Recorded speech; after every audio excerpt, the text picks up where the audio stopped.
नमस्कार, मैं हूं आपके साथ आस्था कौशिक। राजनीतिक मंचों पर आपने हमारे मेहमान को पहले कई बार देखा होगा, सुना होगा, टीवी डिबेट्स में भी इनके तर्कों को सुना होगा, लेकिन आज पर्सन टू पर्सन हमारे साथ खुद हमारे स्टूडियो में हैं कांग्रेस के वरिष्ठ नेता अखिलेश प्रताप सिंह जी। बहुत बहुत स्वागत है अखिलेश जी आपका। शुक्रिया।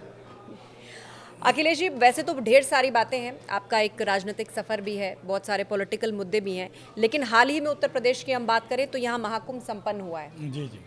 और इसे लेकर पक्ष विपक्ष की ज़बरदस्त पॉलिटिक्स भी रही, ये पूरी तरह से केंद्र में रहा और लोग इंतज़ार करते रहे कि राहुल गांधी और प्रियंका गांधी भी पहुंचेंगे क्या, लेकिन वो कुंभ नहीं गए। आपको क्या लग रहा है, कुंभ ना जाकर कोई गलती कर दी? नहीं, देखिए, धर्म जो है हिंदुस्तान के लिए, हर हिंदुस्तानी के लिए, एक्सेप्ट बीजेपी, आस्था का विषय है। और कुंभ पहली बार ही नहीं हुआ। बीजेपी ऐसे प्रचारित कर दी, ऐसा लग रहा है कि पहली बार कुंभ हुआ। हर 12 वर्ष पे कुंभ आता है और हमारे सारे नेता जाते रहे हैं, लेकिन कोई जाने का इस तरह से प्रचार नहीं करता रहा है। और ये इस तरह से बताते हैं जैसे लग रहा है कि कोई कुंभ नहीं गया तो उसको टारगेट करते हैं। हालांकि बीच में खबरें आई थी कि जा सकते हैं या जाने वाले हैं, अजय राय जी ने कुछ ऐसा बयान दिया था। ये तो आप मीडिया के लोग अंदाजा लगाते रहते हैं, लेकिन धर्म जो है इस देश के प्रवृत्ति में निजी आस्था का विषय है। जो लोग इसको राजनीतिक रंग देते हैं वो धर्म के साथ अन्याय करते हैं।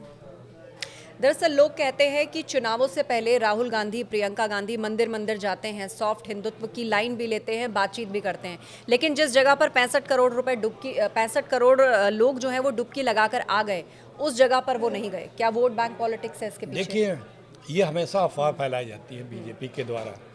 राहुल जी तो अभी उस दिन भी एक शिवलिंग के दर्शन करने गए थे, ज्योतिर्लिंगों में से। दूसरी बात, जो असंख्या बताया जाता है कि कुंभ में इतने लोग आए, हम उस पर नहीं जाना चाहते। उसकी संख्या कहाँ से आया, कैसे आया, ये आस्था श्रद्धा का विषय है। लेकिन जिस तरह से हाइप क्रिएट किया जाता है बीजेपी के द्वारा, हर हमारे धार्मिक अनुष्ठानों को भी, पर्वों को भी एक जो है इवेंट बनाने का प्रचलन शुरू कर दिया बीजेपी ने। ये श्रद्धा नहीं है, ये भक्ति नहीं है। इवेंट अलग विषय हो गया, भक्ति श्रद्धा अलग है। और बीजेपी भक्ति को, श्रद्धा को भी इवेंट बनाती है। ये बीजेपी सही नहीं करती। राहुल गांधी पर यूपी की कोर्ट ने अभी हाल ही में 200 रुपए का जुर्माना लगाया है, क्योंकि उन्होंने वीर सावरकर को अंग्रेजों से पेंशन लेने वाला कहा था। इस पर कोर्ट केस हुआ, ये जुर्माना लगा। अब सवाल पूछा जा रहा है कि आखिर वीर सावरकर से राहुल गांधी को परेशानी क्या है? देखिए, जो एक मुकदमा और उनके ऊपर इसी प्रकार का महाराष्ट्र की एक अदालत में, उन्होंने उस पर कोर्ट में बात रखी है कि हिस्टोरिकल फैक्ट्स पे बात होनी चाहिए। और जिस पक्ष ने ये मुकदमा कर रखा वो भाग रहे हैं कि हिस्टोरिकल फैक्ट्स आने चाहिए। तो आ जाने दो, एक सावरकर साहब के भी हिस्टोरिकल फैक्ट्स पे बहस हो जाए कोर्ट में। क्यों लोग इससे कतरा रहे हैं? अखिलेश जी, कांग्रेस की वर्तमान परिस्थिति की बात की जाए, हाल ही में कई राज्यों में चुनाव हुए, विधानसभा चुनाव हुए, जिन मुद्दों को उठाया गया, जिन मुद्दों को जनता के बीच में लेकर गए, जिस रणनीति के साथ चले, ऐसा लग रहा है कि वो काम नहीं कर रही है। कांग्रेस की जो वर्तमान स्थिति है, अगर मैं यूपी के संदर्भ में बात करूं तो कहाँ खड़ी नजर आती है कांग्रेस? ऐसा लग रहा है कि संगठन स्तर पे भी कमजोरी है, सीटें भी नहीं निकाल पा रहे। क्या सपा के बिना कांग्रेस की सीटें नहीं निकलती लोकसभा चुनाव हारना जितना हमेशा से लगा रहा है, लेकिन आपको ये देखना होगा कि विश्वसनीयता किसकी है। वो कांग्रेस पार्टी की, हमारे नेताओं की। बीजेपी भले चुनाव जीत जाए, लेकिन उसने देश को दिया क्या? सब जगह हाहाकार है, नौकरियां नहीं दे रहे हैं, बेरोजगारी बढ़ती जा रही है, महंगाई का हाल देख लें। इंटरनेशनल फोरम पे भी हम कमज़ोर होते जा रहे हैं। सत्ता में नहीं होने के बावजूद हम इन मुद्दों को उठाते हैं, देश की बात करते हैं। दूसरी बात, यूपी में हम गठबंधन करके लड़े। बीजेपी पूरे देश में 400 पार की बात करती थी, 200 कुछ समथिंग पे सिमट के रह गई। यूपी में आधे से भी कम हो गई और अभी भी बीजेपी कमज़ोर ही हो रही है यूपी में। और इस बार 2027 में बीजेपी सरकार से बाहर होगी उत्तर प्रदेश में। हम इंडिया गठबंधन मिलकर लड़ेंगे और बीजेपी को बाहर करेंगे। ठीक है, ये आपका दावा है, लेकिन अखिलेश जी चुनावी मुद्दों की बात करें या फिर चुनाव के दौरान जो बयान दिए जाते हैं, कांग्रेस के अंदर ही कई ऐसे नेता हैं जिनसे लगता है कि सेल्फ गोल हो जाता है। मैं उदाहरण देती हूँ मणिशंकर अय्यर जी का, बहुत सारे बयान आप उनकर उठा कर देख लीजिए। और हाल ही में तो पूर्व प्रधानमंत्री राजीव गांधी को लेकर उन्होंने कह दिया कि वो 2 बार जो थे वो फेल हो गए थे और मैं हैरान हूँ कि वो देश के प्रधानमंत्री कैसे बन गए। तो समय समय पर लोग जो इस तरह के बयान देते हैं। देखिए, विपक्ष के बयानों को हाइप क्रिएट करा करके दिखाना और सत्ता पक्ष के लोगों के बयानों को डाइल्यूट करना, ये भी इस देश में चल रहा है। और आपके पास भी आंकड़े होंगे, हेट स्पीच में बीजेपी और बीजेपी का नेतृत्व दुनिया में नंबर 1 पे है। सिर्फ 245 हेट स्पीच यूपी के चुनाव में रिकॉर्ड किए गए हैं, आंकड़े हैं। और समाज को बांटने की बात करना, समाज को आपस में वैमनस्यता पैदा करने की बात करना, हिंदू मुसलमान की बात करना, ये बीजेपी को शोभा देता है। अब चुनाव में इसी पे बीजेपी आ जाती है, जबकि उसे इतने साल रूल करते हो गया, वो अपनी उपलब्धियों की बात क्यों नहीं करती है, अपने काम की बात क्यों नहीं करती है। कितने लाचार और कंगाल हैं हमारे बीजेपी के नेता कि अपने सरकार की बात क्यों नहीं करते कि मणिशंकर अय्यर जैसे नेता पार्टी की मुश्किलें क्यों बढ़ा देते हैं और पार्टी उन पर कोई कार्रवाई नहीं करती। मणिशंकर की बात कभी आप लोगों को या बीजेपी को अच्छी लगती है, कभी बुरी लगती है। मणिशंकर जी ने तो मोदी जी के लिए भी कभी कहा था, तो तब तो बीजेपी या मीडिया के लोगों को उनकी तब बात बुरी लगती थी जब मोदी जी के लिए उन्होंने कहा। आज उनको अच्छी लग रही है। लेकिन वही राजीव जी ने इस देश को 21वीं सदी के भारत को उस लायक बनाया। आज दुनिया में भारत मैन पावर नहीं माइंड पावर की तरह से रूल कर रहा है, राजीव गांधी की नीतियों के बदौलत। राजीव गांधी के ही बनाए पॉलिसीज पे हिंदुस्तान आज इतनी बड़ी इकोनॉमी बन चुका है, दुनिया में आज उसकी धाक है। वो राजीव गांधी मात्र 5 साल में जो देश को दिए। आपकी पार्टी के एक नेता हैं उदित राज, वैसे तो पार्टी बदलते रहते हैं लेकिन आजकल कांग्रेस में हैं। उन्होंने बहन जी मायावती के लिए कहा कि उनका गला काट देना चाहिए। नहीं, इस तरह की भाषा मैंने तो नहीं सुनी, लेकिन कोई भी पॉलिटिशियन इस तरह की भाषा किसी को भी न करनी चाहिए, न इस भाषा को स्वीकार किया जाना चाहिए। बीजेपी के लोग तो अक्सर इस तरह की भाषा बोलते हैं, गर्दन इनाम रखते रहते हैं, क्या क्या बोलते रहते हैं। बहन जी मायावती ने अपने भतीजे आकाश आनंद को पार्टी से निकाल दिया और खबरें थी कि वो कांग्रेस के काफ़ी करीब आ रहे थे, काफ़ी मिलना जुलना हो रहा था और राहुल गांधी से उनकी करीबी बढ़ रही थी।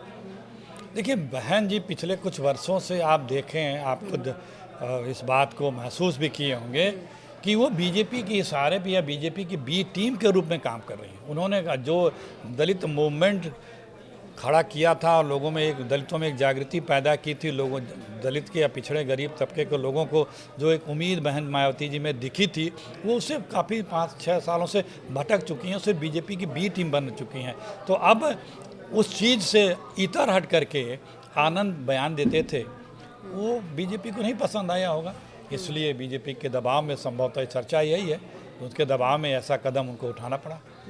यूपी चुनाव में करीब 1.5 साल का वक्त बचा है।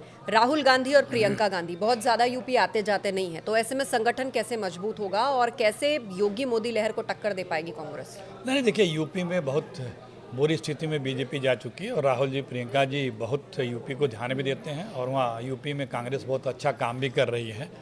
आप देखें जिस प्रकार की भाषा और जिस प्रकार का रोजाना बयान बीजेपी देती है, उससे लोगों को ऊब गए हैं। लोग अब गुस्से में आ रहे हैं कि सिर्फ यही काम रह गया इस सत्ता में बैठे लोगों का, एक परीक्षा कंप्लीट फेयरली नहीं करा पा रहे हैं। पिछले कई वर्षों से नौजवानों की सारी परीक्षाएं लीक हो रही हैं, बेरोजगारी बढ़ती जा रही है, अपराध चरम पे है, लूट खसोट भ्रष्टाचार इंतहा बढ़ चुका है बीजेपी की हुकूमत में उत्तर प्रदेश में। तो लोग अब समझ चुके हैं बीजेपी को यूपी में। जिस प्रकार से लोकसभा में भी इस तरह गोल किया ना बीजेपी का, विधानसभा में बहुत बुरी तरह बीजेपी हारने वाली है। क्या 2027 में राहुल गांधी और अखिलेश यादव की जोड़ी एक बार फिर साथ दिखाई देगी? ये बड़ा सवाल है। या फिर कहीं दिल्ली वाला हाल ना हो जाए, जैसे वहाँ आप और कांग्रेस अलग अलग लड़ गए तो आप देखिए बीजेपी वहाँ बाजी मार ले गई, क्योंकि यहाँ भी अजय राय कह रहे हैं कि हम 400 सीटों पर अकेले अपने दम पर लड़ेंगे। नहीं, तैयारी कर लड़ने की बात नहीं है, तैयारी करने की बात है। तैयारी तो सब लोग सारे सीटों पे करेंगे ही। जिस पार्टी के कैंडिडेट लड़ेगा सब मिलके उसको जिताएंगे और इंडिया गठबंधन लड़ेगा यूपी में चुनाव, ये भी तय ही है और हम लोग मिल करके बीजेपी को हराएंगे। देखिए, लोकसभा में भी जितनी सीटें हमारा गठबंधन इंडिया गठबंधन जीता है, वो 250 असेंबली सीट्स उसमें जीती हुई आती हैं। तो बीजेपी तो अगले चुनाव में टिक नहीं पाएगी यूपी में 2027 में।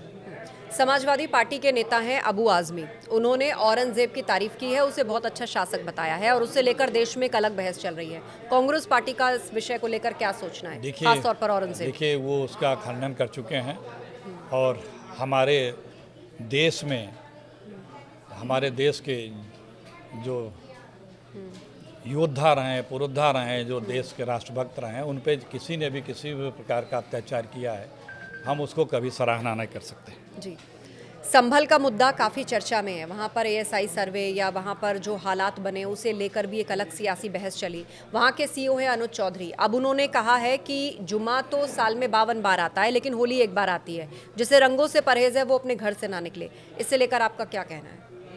देखिए, ये बयान क्या है, एक जो ऑफिसर्स का कोड होता है, गवर्नमेंट एम्प्लॉय का जो कोड होता है, क्या ये अनुमति देता है? प्रकरण चूँकि पूरा अदालत में है, विचाराधीन है। सरकार इस तरह के लोगों को कंट्रोल करना चाहिए कि भाषा, मर्यादित भाषा, सरकार ही इस तरह के लोगों को प्रश्रय दे रही है, तो दुख होता है। हम जी, इलाहाबाद हाईकोर्ट की सिंगल बेंच ने संभल की जो शाही मस्जिद है उसको विवादित ढांचा लिखवाया है। तो आपको क्या लग रहा है कि अब ये मामला भी क्या राम मंदिर की राह पर है? देखिए, ये सब मुद्दे हमारे लिए यूपी में या देश में इकोनॉमी कहाँ जा रही है, बेरोजगारी बढ़ती जा रही है। हम राजनीतिक दल हैं, हमें देश के नौजवानों की चिंता है। 2 करोड़ नौकरियां देने की बात की थे मोदी जी, आज दे रहे हैं हर साल। लेकिन सर, ये मुद्दे तो कांग्रेस पार्टी उठा चुकी ना। आप हरियाणा में इसकी बात कर चुके, दिल्ली में इसकी बात कर चुके, पर नतीजा आपके अनुकूल नहीं आया। ना है नतीजा, लेकिन जो मुद्दे हैं तो हैं ना। अगर कोई चुनाव जीत गया तो इसका मतलब क्या सच्चाई का हम जिक्र ना करें? नौकरी नहीं चाहिए क्या? अगर कोई चुनाव जीत गया तो नौकरी मांगना बंद कर दें, या महंगाई पे चर्चा करना बंद कर दें, या पेट्रोल डीजल के दाम जो इंतहा आसमान छूता जा रहा है उसकी बात करना बंद कर दें। ये कोई तर्क नहीं होता है कि ये आप मुद्दा उठाए थे और वो जीत गया फिर यह बात बंद कर दें। ये तो हमारे रोज़मर्रा की समस्याएं हैं और राजनीतिक दल या सरकार का तो यही कर्तव्य है, इसी का तो निराकरण करने के लिए आप सत्ता में आए हैं। और इसी पे अगर बात नहीं करेंगे, इसी के निराकरण नहीं करेंगे तो हम तो रोज़ इस बात को करेंगे, उठाएंगे। जिस दिन हम सरकार में आएंगे इसको नियंत्रित करेंगे, और हमने करके दिखाया है। हमारी यूपी की सरकार थी 10 साल, हमने करके दिखाया सब चीज़ नियंत्रित करके। इतनी महंगा क्रूड ऑयल गया फिर भी हम डीजल पेट्रोल के दाम कंट्रोल में रखे। अब इतना 3/4 2/3 दाम कम हैं क्रूड ऑयल के, फिर भी हमारे समय से ज़्यादा महंगा डीजल पेट्रोल क्यों बेच रहे हैं, जबकि उन्होंने कहा था हम इसको कम कर देंगे। हाल ही में उत्तर प्रदेश के मुख्यमंत्री योगी आदित्यनाथ का एक बयान आया और उन्होंने कहा है कि अयोध्या और काशी के बाद अब मथुरा की बारी है, उसके कायाकल्प की बारी है, और उसके लिए उन्होंने 100 करोड़ से ज़्यादा का बजट सैंक्शन भी किया है। ठीक है, वो जिसकी इसकी बारी कहते हैं, लेकिन हमारा कहना है कि नौजवानों के नौकरी की बारी कब लाओगे भैया? नौकरी के परीक्षाओं के पेपर लीक होना बंद होने की बारी कब आएगी? महंगाई पे नियंत्रण की बारी कब आएगी? जो यूपी सरकार में हर जगह भ्रष्टाचार चरम पे है, उसको नियंत्रण करने की बारी कब आएगी? 10 साल होने जा रहे हैं। अपराध जो इम्तहान बढ़ते जा रहे हैं, अपराधी बेखौफ मस्ती से घूम रहे हैं, महिलाओं पे अत्याचार जो बढ़ता जा रहा है, यूपी नंबर 1 हो गया है महिलाओं के क्राइम पे, इसको नियंत्रित करने की बारी कब आएगी?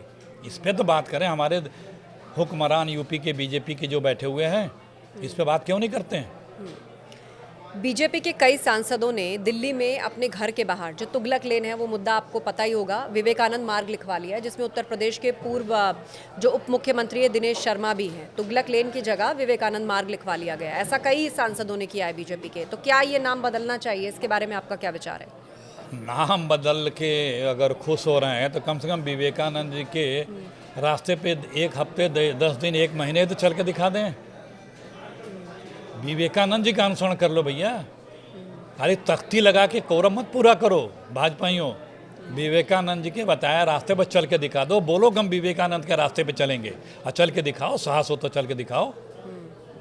बिहार में चुनाव करीब आ रहे हैं और ऐसे में सुनने को आ रहा है कि आरजेडी से भी सीट बंटवारे को लेकर खींचतान शुरू हो गई है। कोई खींचतान नहीं है, खूब अच्छे से हम लोग मिलकर चुनाव लड़ेंगे और बीजेपी को वहाँ पराजित करेंगे।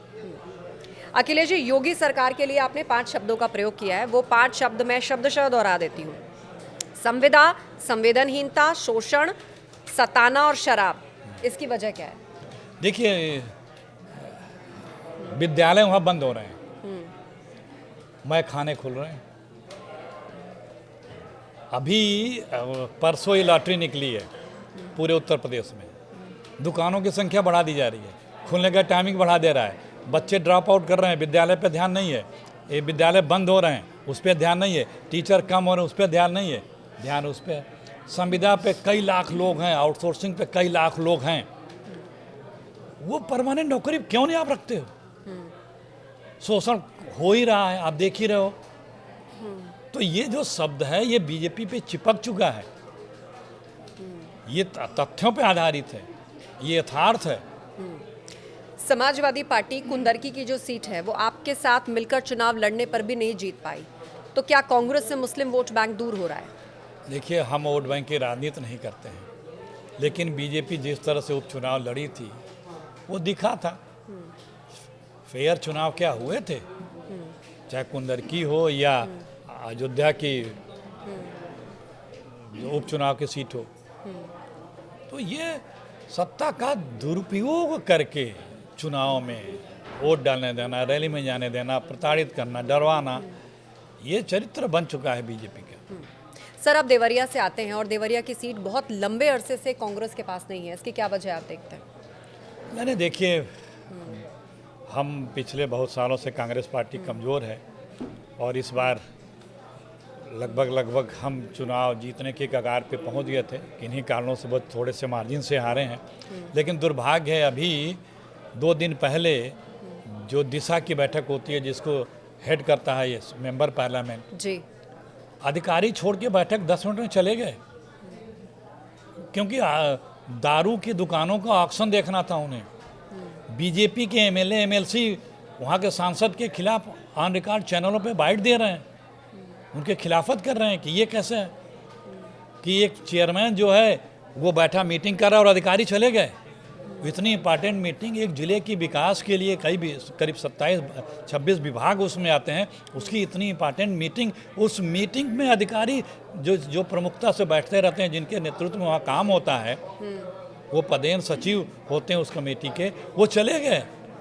आप इसी से गंभीरता लगा लीजिए कि वहाँ पे किस प्रकार से हमारे जनप्रतिनिधि कोई विकास नहीं है। हमारे देवरिया जिले में आप विश्वास करेंगे डिस्ट्रिक्ट हॉस्पिटल नहीं है, जिला अस्पताल नहीं है, संभवतः हिंदुस्तान का पहला जिला होगा।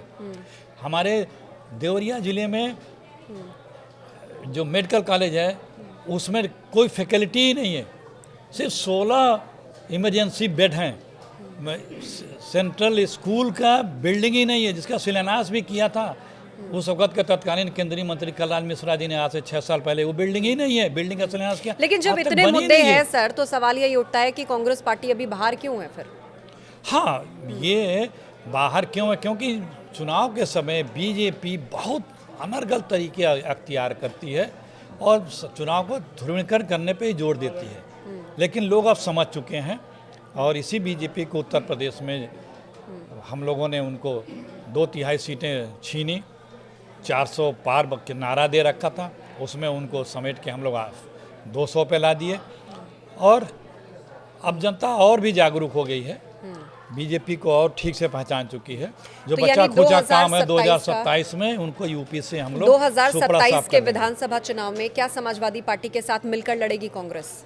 जी, निश्चित रूप से अभी भी हम लोग का अलायंस है, इंडिया अलायंस है, इंडिया अलायंस मिलकर लड़ेगा और बीजेपी का 2027 में यूपी से हम लोग सुपड़ा साफ करेंगे। लेकिन उपचुनाव में कुछ ज़्यादा सीटें आप चाह रहे थे, लेकिन सपा ने कैंडिडेट डिक्लेयर कर दिए। मतलब उसका ये कहना है कि अगर हरियाणा में उसने कुर्बानी दी तो अब यूपी में आप लोग भी तैयार रहिए, क्योंकि उनका काडर मजबूत है। बीत गया उसकी बात हमें नहीं करनी है। अब हमें आगे की हम तैयारी कर रहे हैं, जहाँ पे जो हमारे दोनों पार्टी के लोगों के जिस विधानसभा में मौजूद प्रत्याशी होगा उस प्रत्याशी को मिलके लड़ाएंगे और जीतेंगे, क्योंकि उत्तर प्रदेश बर्बाद हो रहा है। उत्तर प्रदेश इस देश का सबसे महत्वपूर्ण प्रदेश है, उसकी वो अगर कमज़ोर होगा तो देश और कमज़ोर होगा। 9 लाख करोड़ से ऊपर उत्तर प्रदेश कर्जदार हो चुका है, 9 लाख करोड़ से। आप देखिए, हिंदुस्तान का बजट 48 लाख करोड़ रुपए का है, लेकिन हिंदुस्तान पे कर्जा 4 गुना ज़्यादा, 200 लाख इस बार करोड़ तो से ज़्यादा यूपी है। सरकार ने भी जो बजट पेश किया है वो बताया जा रहा है कि बीते कई सालों में मतलब ऐतिहासिक बजट है। इतना बजट अब से पहले कभी अनाउंस ही नहीं हुआ उत्तर प्रदेश के अंदर। बजट तो हमेशा बढ़ेगा ही ना, कभी कम तो होगा नहीं।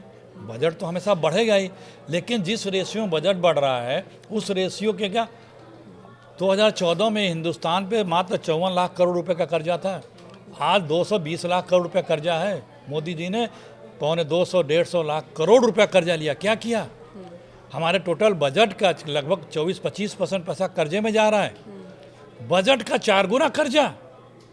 आप इमेजिन करिए, 35,000 रुपये पर व्यक्ति कर्जा था इस देश पे जब मोदी जी सत्ता में आए थे। आज जनसंख्या भी ज़्यादा है, आज पर व्यक्ति 1.25 लाख रुपए कर्जदार है। ये बोझ ही तो है। हम किस दिशा में इस देश को ले जा रहे हैं? बहुत बुरे हालात होते जा रहे हैं धीरे धीरे। और उत्तर प्रदेश नहीं सुधरा, उत्तर प्रदेश की सरकार बदलनी होगी, बदल करके ही देश की और मजबूती प्रदान करेगा, क्योंकि उत्तर प्रदेश बहुत बड़ा रोल निभाता है इस देश की इकोनॉमी में भी और सोशल स्ट्रक्चर में भी। अखिलेश जी, आपका बहुत बहुत धन्यवाद। आप हमारे साथ इस चर्चा में आए और तमाम मुद्दों पर आपने खुलकर जवाब दिए। बहुत बहुत शुक्रिया। धन्यवाद। शुक्रिया।